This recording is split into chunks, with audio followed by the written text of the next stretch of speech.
Welcome to the Best Wedding App podcast. Swipe to the left, swipe to the right. The best wedding app brings your dreams to life. The Best Wedding App. So on today's show, we've got Marcel Van Der Horst, who's an acclaimed Australian wedding photographer, known for his unique style with an artistic vision. He's got a decade of experience in the industry, and he's established himself as one of Australia's most sought-after wedding photographers. He's got a really cool signature style, which blends candid shots with artfully composed portraits, which create a timeless and elegant visual narrative. His work, I would say, is characterized by vibrant colors, by natural lighting, and meticulous attention to detail, which capture the personalities of the couples that he works with. Now, look, he's also known for his uber warm and personal approach to working with his clients. Welcome, Marcel. Thank you for having me. That's quite an intro. Oh, well, you're quite a photographer. It's look, it's been a pleasure to work with you over the years. I've really loved all of our interactions together. Let's go back to the beginning. Tell me how you got into wedding photography. Sure. So I was one of those annoying photographers hanging over the shoulder of another wedding photographer at a wedding. I was just a pure amateur at that stage, and I've always been a photography enthusiast since a kid. Always used to borrow my dad's film camera and used it so much to a point it actually broke down and needed servicing. So it got to a point where I wore it down even more, and it got to another point where it needed servicing again. And that's when I sort of jumped into sort of the digital foray of photography.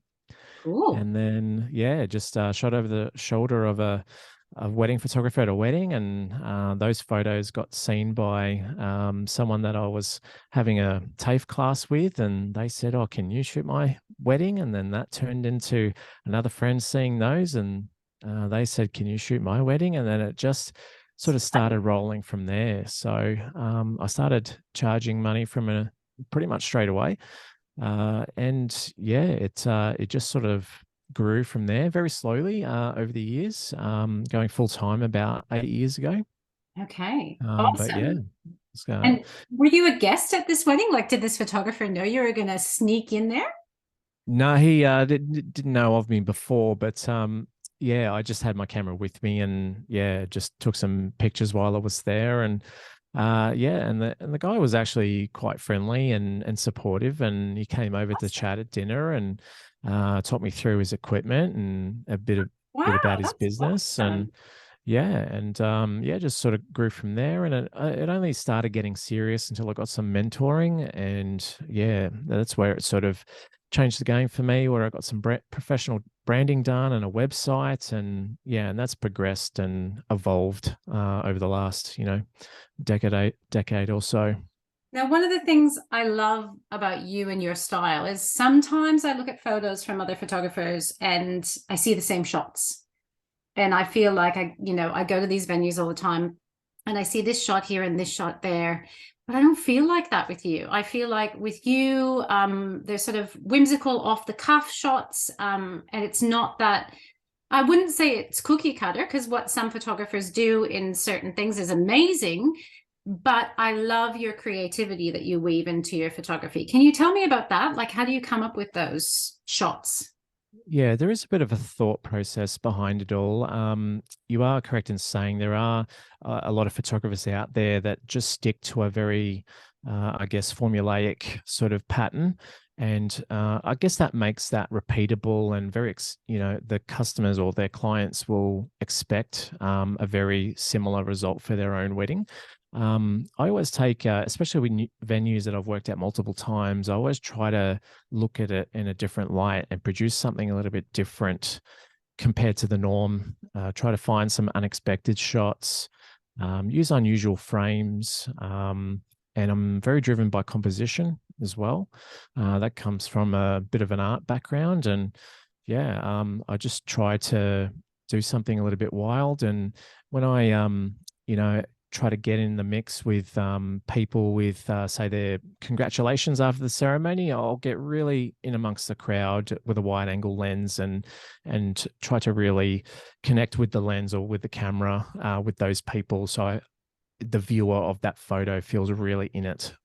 Yeah, that's awesome and so important. And look, another thing that I always say to my celebrant clients, and oftentimes people never think about this, but I always end my meeting with, who have you booked? Who have you yet to book, etc. And if they say we haven't booked photos, I say, okay, what kind of style do you like? And then I say it's really important to meet your photographer because you're with them for the longest period of time, apart from a videographer, but you're probably with them longer than a videographer. And it's really important that your personalities gel. And people are like, well, what do you mean? And I sort of say, well, look, if you've got a super extroverted photographer and you're a serious introvert, you're going to feel really uncomfortable. And, 10 hours with that person could be quite weird. How do you build that rapport with your clients? Do you agree, though? Yeah, absolutely. There's a lot of points of contact before a wedding. I'll often speak to them at least over Zoom a couple of times. Sometimes I will actually meet them in person. Sometimes I do like either an engagement photo session, or I would, if there's a particular venue or location that I might not identify with over the internet very well, or has an unusual circumstance, I might go meet them and at the property or whatever venue it is. So that way I can have a walk through it and build a vision for the day before it occurs. And it's just a matter of going to learn what makes them tick, what makes them excited, what's their vision for the day and what they want to get out of the photos, that sort of thing. So I always like to delve into a lot of personal things, but at the same time, what they want to try to get out of the whole process and make sure that they feel relaxed as well, which is pretty important to me. So important. And look, you've got a beautiful personality. It's very easy to warm to you. So, your couples would love you. I always feel like when I see you, I want to give you a big hug, but maybe that's just because you tower above me. I don't know how tall you are, but I'm a measly 5'3". So whenever I see you, I feel like I want to envelop you in a huge bear hug. What's your favorite shot? What's your, like, at the, is it the pedal toss? Is it the champagne? What's your favorite? Well, that's a very difficult question, that one. I do like, candid is a bit of a buzzword. There are, different ways to do candid, and also there's setup shots and pose shots. I try to sort of blend a bit of a combination of the two, but I think a very well executed candid shot is probably my favorite type of shot. And that might be maybe a bride getting ready in front of a sort of window, and she might have her bridesmaids or mum with her, and they might be fluffing the dress, tying it up or something like that. And if I can make a strong composition out of that, of just a moment in time, I'll be really happy with that. Or if there's, a couple hugging one of their grandparents or something post ceremony, and I get really inside that moment with a wide angle lens, and there's the joy in everyone's face. They're probably the kinds of images that I have a lot of fun making. Yeah, awesome. Do you ask your clients to write a list of who they want photos with, or do you when they're doing family photos, etc.? What's your process for that? Yeah, so the only list that I ask for is their family photo list. So that's typically done after your ceremony, while everyone is present, and then I will ask them to write in a numeric fashion, 1 through say 12 photos, what combinations they'd like, and so that way it's all noted before the day. So that way on the day, either myself or if I have an assistant with me, I'll get them to call out the names. So that way no one gets missed and all the combinations are structured, and I know who's in them. It also gives me an opportunity to learn like parents' names and brothers and sisters' names and that sort of thing, which is another rapport sort of building thing that I usually do on the day. And just follow the list and away you go. But outside of that, not really. Yeah. And sometimes people are like, we don't want to do the list. But I think it's I always say to people, just do the list, even if it's just a few people, because you're Mm. never going to look this good again. Well, maybe you are, but I don't know. Maybe if you go to the Emmys, you will, but probably not. And look, it's, the truth of the matter of life is that not everybody's here for a huge period of time. You might have grandparents or great grandparents there, and it's so important to get those combinations of people so that that's a real snapshot of time. And also you've got all your best people around you. Why wouldn't you want to do that? So if ever anyone asks me, I'm like, yeah, do the list. Like, go with what your photographer is recommending. Don't not do it. You mentioned that you sometimes might have an assistant with you. Can you talk me through that? Yes, I usually do in probably about 70 to 80% of cases, especially with my own jobs. Usually when I'm contracting to someone else, I usually won't. But I find by having either a photographer or B, just a bag carrier, enables me to concentrate on the job a lot better. And back to the family photos, they can call out the list and I can just be, in the viewfinder, looking at the people that are lined up in front of me, making sure everyone's standing right, looking their best, no sunglasses on, their faces, or, awkwardly clutching their handbag or something like that. That way I can keep an eye on little things like that. Yeah. And also, lens changes in the heat of the moment as well is very handy to have someone available there, because they'll hand me a lens without the lens caps on, so I can just put it straight on my camera.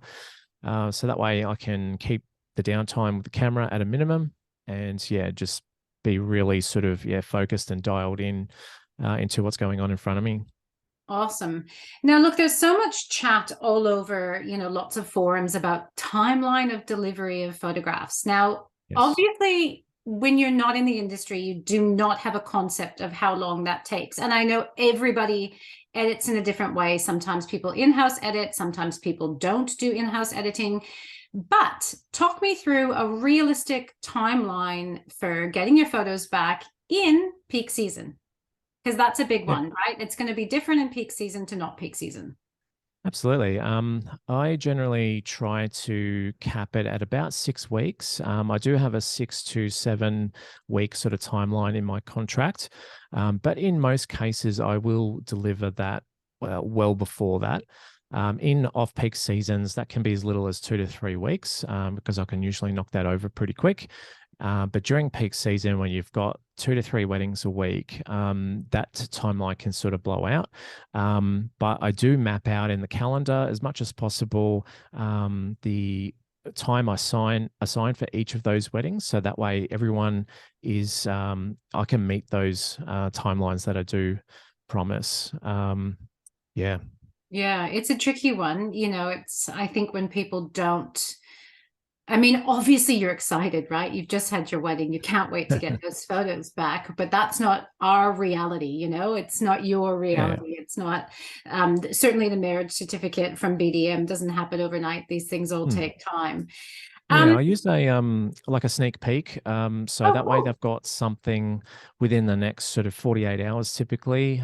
So that way I'll pick maybe 20 to 30 images, really strong images that sort of encompasses the day, and then I'll quickly edit those, either put that in a blog post to share on social media or link to them, Awesome. and even host them in a private gallery as well. So that way they've got something to, I guess, whet their appetite until the edit is finished. Because, after that sort of wedding buzz sort of dies down, 6 weeks is a reasonable amount of time, down the track. Yeah, but that's awesome. It's so lovely to get a few photos to be able to share. Now, with any industry, there's a lot of photographers, there's a lot of celebrants, a lot of videographers. What do you think are the most important qualities that a wedding photographer should possess? Like what's, in your experience, what should people be looking for? Yeah, a good business sense is probably number one, making sure that your clients are well looked after, and then your systems and practices are sort of nailed down. So everyone gets served, properly and in a adequate sort of timely fashion. Also being personable is also very important, because you are the people person throughout the whole day. You are dealing with a huge range of personalities.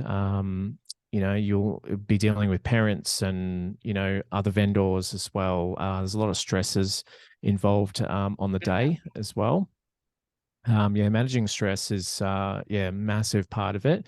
Because there are occasions where you'll see a makeup artist running an hour behind, and the bride is just pulling her hair out, and there is stuff everywhere, and the limo driver is tapping his watch, and it's all getting a bit nuts, and then at the Pop the ceremony venue. champagne. Yeah, and at the ceremony venue, you've got venue managers that are sort of like, okay, we need to get things sort of going, and and then the reception starts, and they've got the head chef going, we need to get entrees out, and it all compounds all Oh that sort of yeah. stuff. So it takes very good, not only timeline management but stress management on the day, being efficient in your practices. If you have to knock out a photo session of 15 minutes versus the 60 minutes you had been allocated, you just need a really good repertoire of photos you can knock out really quickly and efficiently. And this is what people don't understand, right? I always see, we want an affordable photographer.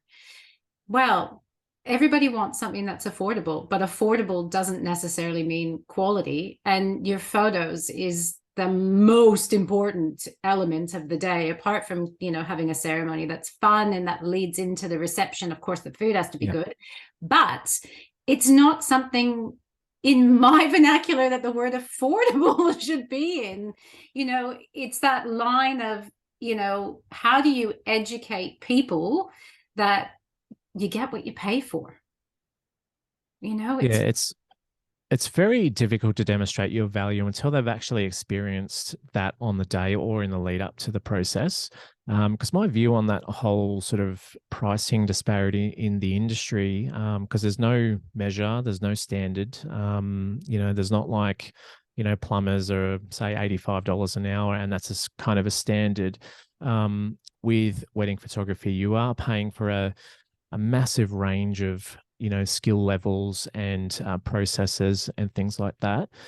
I think the core photography itself, the gap between a cheap and a more expensive photographer has closed dramatically because equipment is getting cheaper and better, more accessible for everyone.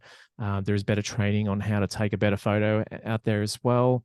So the quality level of the photography, isn't really changing all that much. It might fall down with a cheaper photographer in a dark reception, or the lights failing for your shoot session, or when you need to involve flash in your photography, for example. A lot of people don't know how to use it, but it just comes down to, I think, the overall sort of client experience from the moment that you book to the moment you deliver. How you deliver your photos, that's another important thing.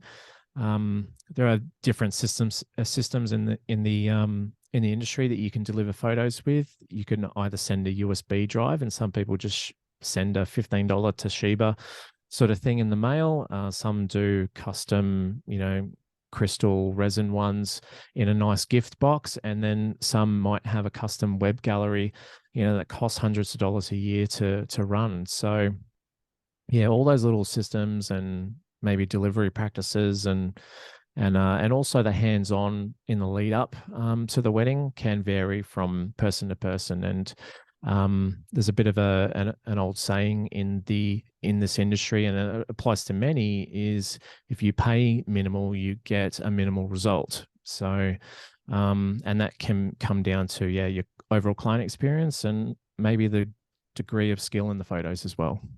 For sure. And also being able to, as you said before, mitigate the stress, that if there is something that, doesn't go to plan on the day, that you're able to you've got such experience to be able to, pop in and help navigate that. That's invaluable. And people do not comprehend how important that is. Now you, and I've had a bit of a conversation about this COVID wedding that you did with the people who came from overseas. Can you tell me about that? That sounded magical and incredible. Um, COVID wedding. Can you remind me which one Oh, it is it was? the couple who they were from Oh, Sweden? yes. Yeah. Oh yes, there was probably two weddings I'd probably cover on that subject. One was I had a Norwegian couple book me from overseas, and they had to come over basically just post-pandemic, where it was still a requirement to do the 2 weeks isolation. So they organized their wedding not only in 5 weeks, but two of them were actually in COVID isolation as well. So they managed to get, yeah, dress, venue, all their friends invited, some international as well, all in that sort of 5 week period, and it went off without a hitch. Like it's one of the most beautiful weddings I've ever photographed. It was really connected. Everyone was like, because it was just like sort of fresh out of lockdown, so everyone was pumped to sort of have a party, and people from all over the world for this wedding. And yeah, it was absolutely glamorous. There were some 40 somethings, and there were ballroom enthusiasts. So they did two first dances, Oh, um, cool. and, super passionate as well. So yeah, that'll go down in history as, one of the most amazing weddings that I photographed. And capping that off with, being organizing it so quick as well, which is quite a feat in itself. For sure. My God, what a weird time. One that, yeah, let's not repeat. Let's just say that. But I totally feel you on it was amazing. Your first couple of weddings back, there really was an air about, oh my God, like Mm. I have missed you. And I've You also know? had a recent couple where they actually found they had COVID a couple of days before their wedding. And this was, I think, early April. Okay. Um, but the thing is, we haven't really seen, much talk about COVID in the wedding industry, probably Mm. for the last sort of, I guess, 6 months. But yeah, all of a sudden, yeah, this couple said that they had it. It was brought from overseas from a family member from England. And yeah, they had to do basically a socially distanced sort of wedding. So they had a lot of international guests, and things organized. So they pretty much had to go ahead anyway. They hosted it at home, and they yeah, basically just did it at the end of the garden where everyone else was at the other end of the garden, and they had a loudspeaker for everything. They didn't really have a reception as such, but they decided to organize another sort of mini wedding a few weeks later, which I got to attend. Okay. And yeah, they basically did another sort of ceremony with everyone present and close by, with one of their friends that ran the show. And yeah, they yeah, turned it into a party straight after. Oh my gosh. This happened to me too. Dan Brennan was the photographer. Only the bride came down with COVID the morning of her wedding, Oh, whilst she no. was at the lake house in Dalesford. And it was like an early afternoon wedding. So I was shopping in my favorite place, Aldi, and I got a phone call. I know, I can remember exactly. I was at the Bananas, and I got a phone call saying, it's Samantha's bridesmaid, blah, blah, blah, blah. She's just come down with COVID. Are you still happy to attend? Everyone else is happy to go ahead. And I was like, well, if everyone else is happy, sure. And do you know what? They told everybody, text message out to everybody. The lake house knew, Dan knew, I knew, videographer, hair and makeup, everyone knew. And they just went ahead as normal. And I don't know how many people would have gotten COVID after, but I didn't and Dan didn't, which is thankful. But talk about stress, right? Because it was in the peak season for me. So if I got it or he got it, like catastrophic for the week flow on effect. But that's the tricky thing about our industry. And let's just quickly touch on that before we finish. What happens if you're sick, Marcel? Yes. Granted, as many weddings as I have done, which I think is nearing on about 700 now, I don't think I've ever been sick on a wedding day, or injured prior, or had any car troubles. So I've been grateful in that sense. Um, But I do have backup plans. First is access to a very strong network. So I run a Facebook group that has about 400 plus members in them. They've all been sort of, I guess, filtered in the sense that they have a good folio and have some experience. So I can draw upon that to start with. In the industry, we also have what's called a crew finder app. And basically, you can post a job on there, and that gets beamed out to all the members, and people can apply for that job. So that way, I can sort of review folios and set my price and everything, and I can get someone usually within in a moment's notice. There has been occasions where I've had to find a videographer with hours notice, so definitely a big help. And outside of that, I do have a bit of a team of people I keep close by as well that are sort of briefed on the way that I work. So that way, if I do need someone to step in my shoes for the day, I do have a handful of people that already know the systems, the gear, and the way I work as well. Cool. Well, look, it's been such a pleasure having you on the podcast today. And thank you so much for your time and your valuable expertise. And yeah, I look forward to working with you again. Yeah, thank you for having me. It was lots of fun.